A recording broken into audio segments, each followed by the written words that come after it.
Daytona Day is a masterclass in how not to promote motorsports. Whether it's pandering to the non-existent casual fan, blatant and annoying advertisements, or simply a focus on everything but the racing, Fox Sports' Daytona Day advertising campaign is truly a microcosm of everything that is wrong with modern-day NASCAR. So for your amusement and my sanity, I'm going to tear apart this abomination shot for shot and tell you why Daytona Day is trash.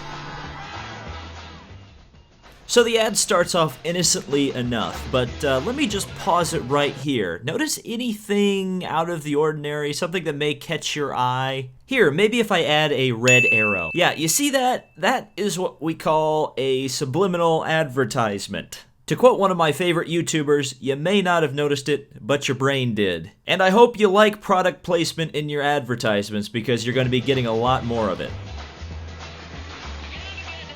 Okay, there's a few things I want to point out in this shot here. You've got like a bunch of people all around the garage area. That's just simply something that doesn't happen at NASCAR races, and certainly not on race day. There's just not a big crowd in the garage area. They don't let that many people in. Second of all, they don't roll the cars out forward from the garage area. They always drive them in with the back facing the door, and then they just roll them out backwards. They never push them out forward.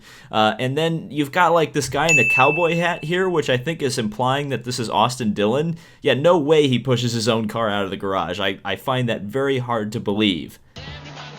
I know they're soapbox derby cars, but does anyone else find it hilarious that they're using open-wheeled cars to promote the Daytona 500? I feel like the person who was in charge of this shot just went on Google and typed race car, and the first thing that came up was a Formula 1 car, and they just said, oh, okay, that's what's raced at the Daytona 500. Let's just make some soapbox derby cars that look like that. I don't know, it's little things like that I noticed that just like point out to me that these people who made this advertisement have no idea anything about racing.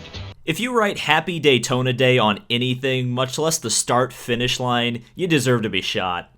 Oh wait, plot twist, it was all in his head.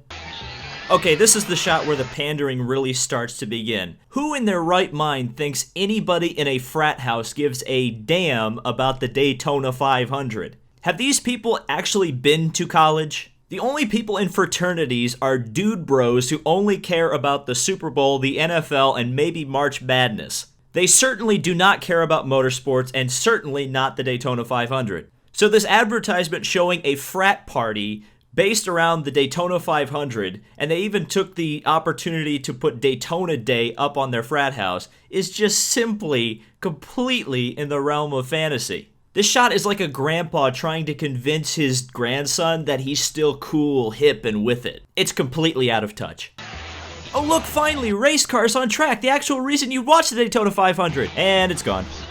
Ignoring Fox's traditional patriotic pandering by showing a firehouse full of firemen watching the Daytona 500, let's instead count how many Pizza Hut boxes you can find in this shot.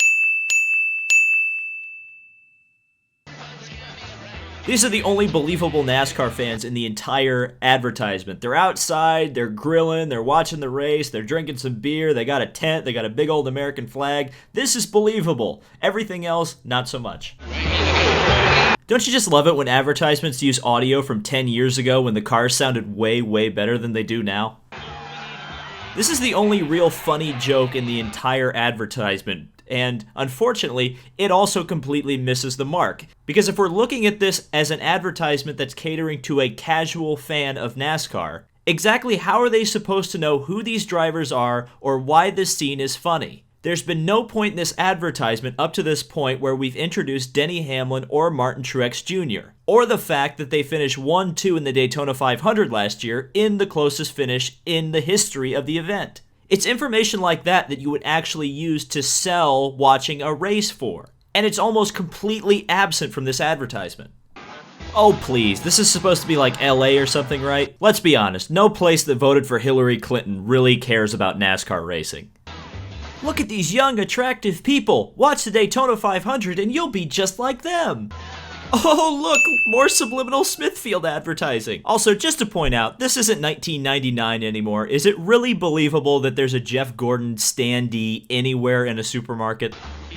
You don't see them too eager to advertise that DW and Mike Joy will also be commentating this race, right? This is actually something that's not Fox Sports' fault, But I think it's funny that they gave Nature's Bakery free advertisement despite the fact that they haven't paid Stewart-Haas Racing.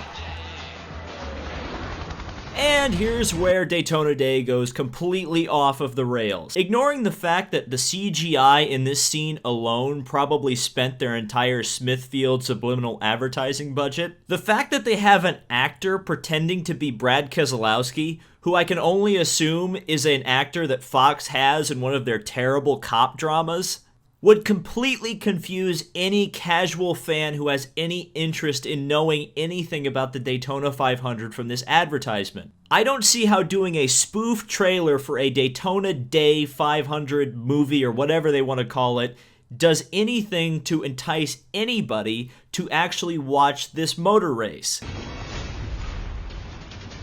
This Daytona Day just took a left turn. NASCAR's make left turn.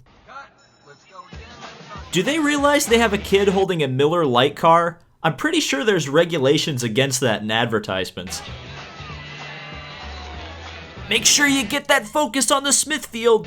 Okay, they're showing an office party. Do the people who made this advertisement realize the Daytona 500 happens on a Sunday? Again, no. Just no. The only race the people in New York City care about is the rat race. So thank you guys so much for watching this rant, I guess I could call it, this tearing apart of Daytona Day. This is just truly one of the worst attempts at advertising racing I think I've ever seen. So I just had to point out all the flaws, all the problems with it, all the reasons that a casual person who seems to be their target demographic would not actually want to watch the Daytona 500. So this advertisement is just a complete waste as far as I'm concerned. I mean, surely they could do better than this. But anyway, thank you guys so much for watching. If you do enjoy videos like this, be sure to subscribe. I may do more of them, though probably not quite as ranty as this. So thank you guys so much for watching. This has been David Land on YouTube, and we'll see you in the next video.